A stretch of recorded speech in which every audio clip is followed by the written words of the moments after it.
Universidade Falada. Conhecimento à velocidade de um clique.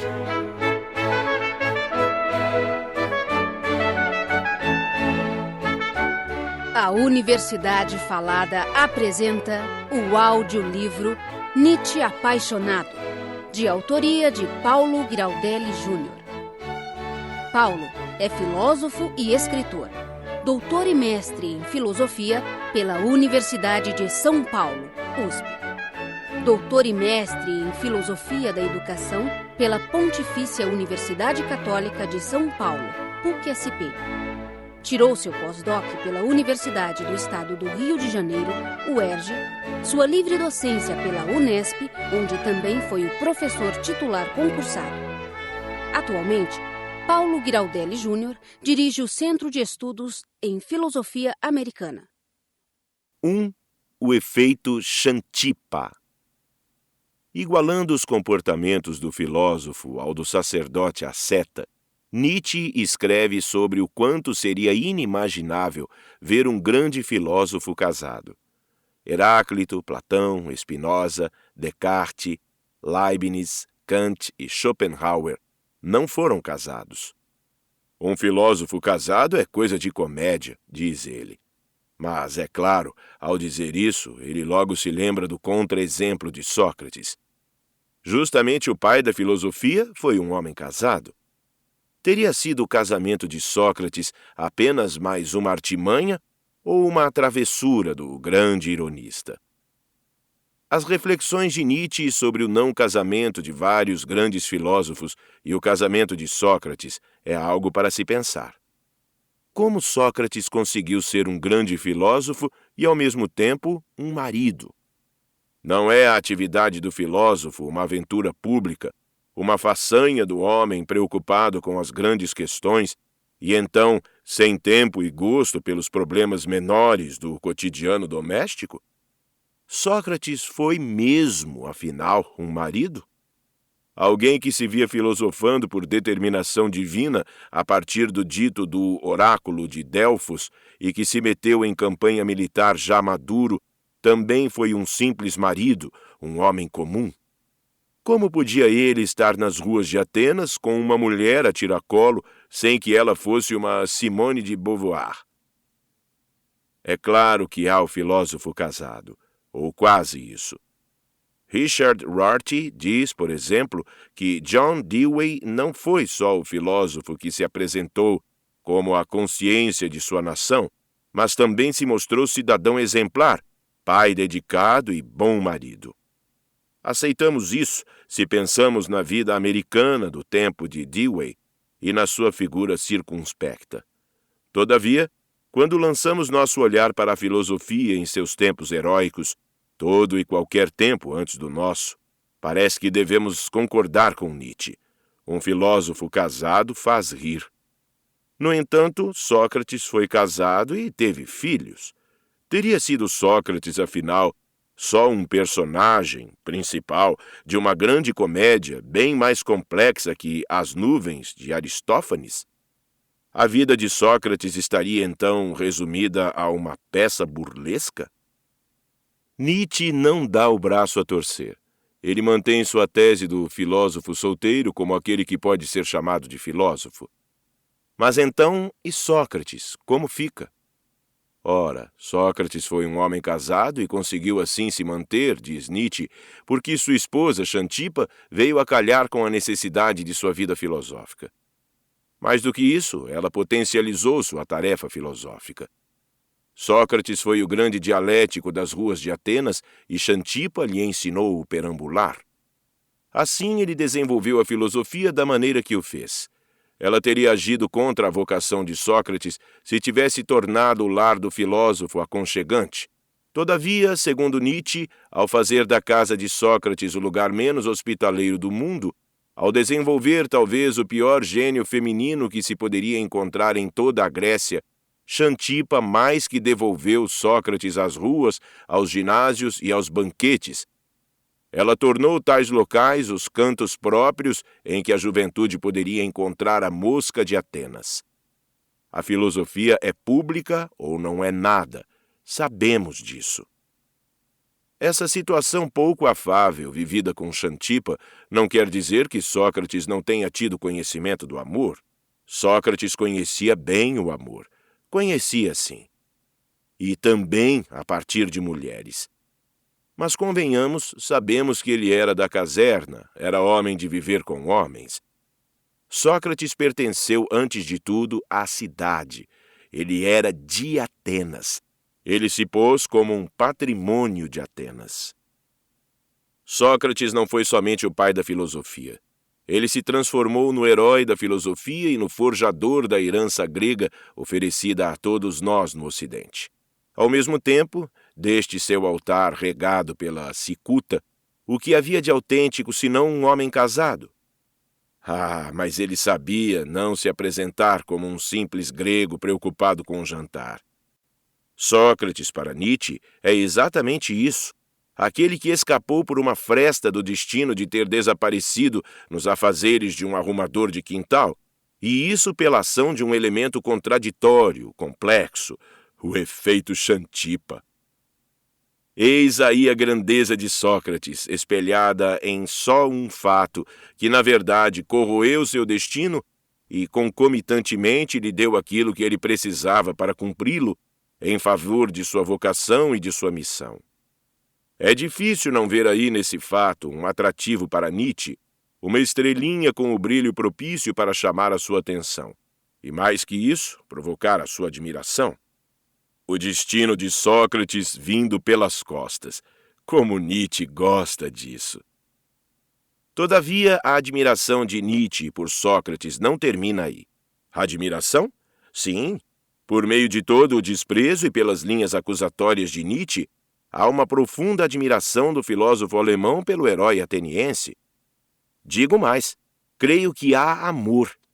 É uma espécie de amor indignado, ou, em alguns momentos, de declarado amor-ódio. O Sócrates de Nietzsche é um decadente. Mas Nietzsche, ele mesmo, se avalia claramente também como um decadente. Qual é a decadência de Sócrates? Qual é a de Nietzsche? Podemos olhar a filosofia da história de Nietzsche e perceber com clareza que se trata de um relato que conta o desdobrar do niilismo. A história nada seria senão ondas quebradas na praia de areias cada vez mais acumuladas, sendo esses montes arenosos formados por camadas do niilismo. Sócrates é visto nesse contexto como um desses montes de areia. Ele é esculpido na areia do niilismo, um grande decadente. Mas Nietzsche também se vê assim. Sócrates seria mais deplorável que o próprio Nietzsche, por isso o filósofo alemão se sente capaz de avaliá-lo? Com que autoridade Nietzsche pode dizer o que diz de Sócrates? Na comparação ombro a ombro, no que Nietzsche ganha de Sócrates? Nietzsche diz que Sócrates é feio. Bem, assim Sócrates passou para a história, como feio, horrendo mesmo.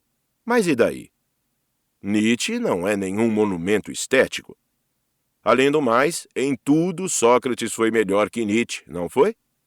O helenista Alexandre Neramas faz uma observação curiosa e útil sobre essa comparação. Traduzo-a para o meu jargão. Enquanto que Sócrates é homem de beber a noite toda e de manhã aparecer novo em folha e com alta disposição, Nietzsche, por sua vez, não é alguém capaz de aguentar um copo de vinho sem no dia seguinte remoer de enxaqueca. Enquanto Sócrates, já maduro, se oferece para a guerra e dela volta herói, Nietzsche não pode se vangloriar de feitos de resistência e saúde, pois nem mesmo seu fácil emprego de professor lhe é suportável. Sócrates ganha a história por andar dias seguidos sem sequer parar para a água e a comida. Ora, Nietzsche não anda, ele se arrasta, e não larga sua bengala por nada. Sócrates apresenta mulher e filhos, e se já não bastasse isso, tem a seu favor o folclore de possuir uma amante, e de resto, põe Alcebíades de joelhos completamente seduzido. Nietzsche pode apresentar, de modo convincente, algum êxito como conquistador? A existência e a vida de Lô Salomé não são exatamente as melhores testemunhas de Nietzsche como amante pífio e como um ex-futuro marido mesquinho? Assim, na comparação ombro a ombro, a decadência de Nietzsche é bem menos charmosa que a de Sócrates. Nietzsche é o cartógrafo do niilismo. Ele se vê como um decadente e, ao apontar Sócrates como tal, procura um espelho um pouco melhor que ele mesmo. Diante disso, penso que o melhor modo de olhar para o Sócrates de Nietzsche é através de uma determinação. Devemos levar a sério uma curiosa frase de Nietzsche. Sócrates, confesso francamente, me é tão próximo que quase sempre eu movo uma luta contra ele. Não podemos esquecer essa avaliação. Ela é a chave do Sócrates de Nietzsche. Há um profundo amor-ódio de Nietzsche por Sócrates. Ou ele move uma guerra contra a mosca de Atenas, ou este terrível personagem, grudado em seu pescoço, lhe arranca todo o sangue. Sem seu próprio sangue, Nietzsche irá olhar no espelho para ver um pálido Sócrates. Então, se esse é o perigo, que se ponham todos os exércitos nietzschianos contra Sócrates. Eis o brado do filósofo alemão. Ou isso, ou então Sócrates, o grande erótico, como Nietzsche o chama, pode transformar o próprio Nietzsche em um Alcebíades. Mas em alguns escritos de Nietzsche, já não é este o caso? Nas entrelinhas de seus aforismos e ensaios, não há um Nietzsche que agradece noite e dia em orações o mau gênio de Xantipa? Não seria Nietzsche um eterno agradecido a Xantipa, a mulher que obrigou Sócrates a filosofar?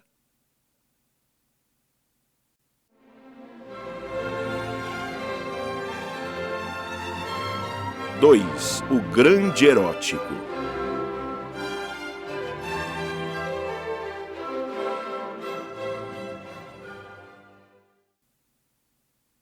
Sócrates é um grande erótico, diz Nietzsche.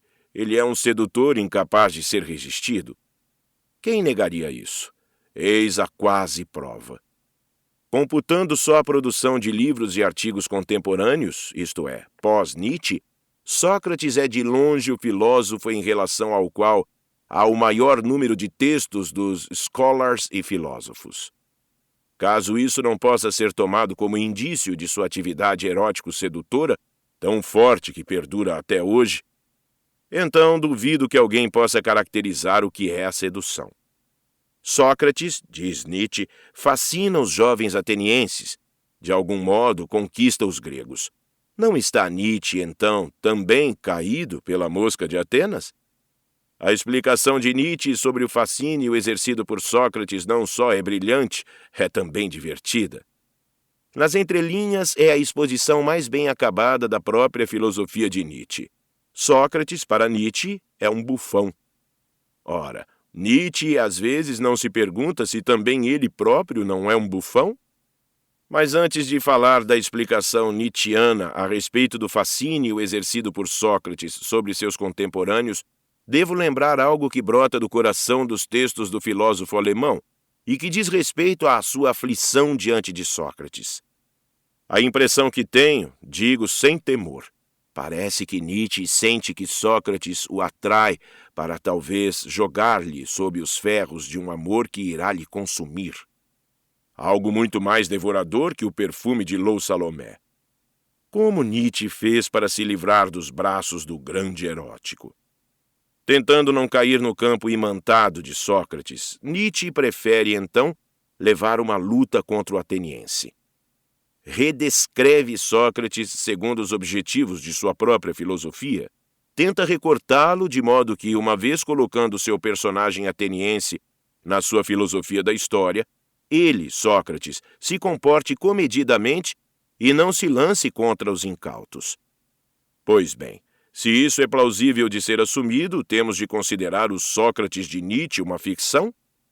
Trata-se de uma mera ficção? Eis aí uma hipótese minha a ser investigada. O Sócrates de Nietzsche é uma ficção reativa, uma montagem para que Nietzsche possa lidar com o filósofo de Atenas sem cair de bruços, ainda que essa ficção seja altamente respeitosa diante do Sócrates histórico, Aquele cuja imagem, com rigor analítico, poderia ser construída a partir dos escritos de Xenofonte, Platão e outros. Quem desmentiria essa minha hipótese? Creio que isso cabe em uma investigação. Vale a pena perguntar sobre esse assunto ao próprio Nietzsche? Como Sócrates fascinava? Como se punha como sedutor? Nietzsche lembra que Sócrates é feio, horrendo, e que é incrível que ele tenha... Esperamos que você tenha gostado desta prévia. Para continuar ouvindo este audiolivro no Google Play Livros, use o link na descrição do vídeo.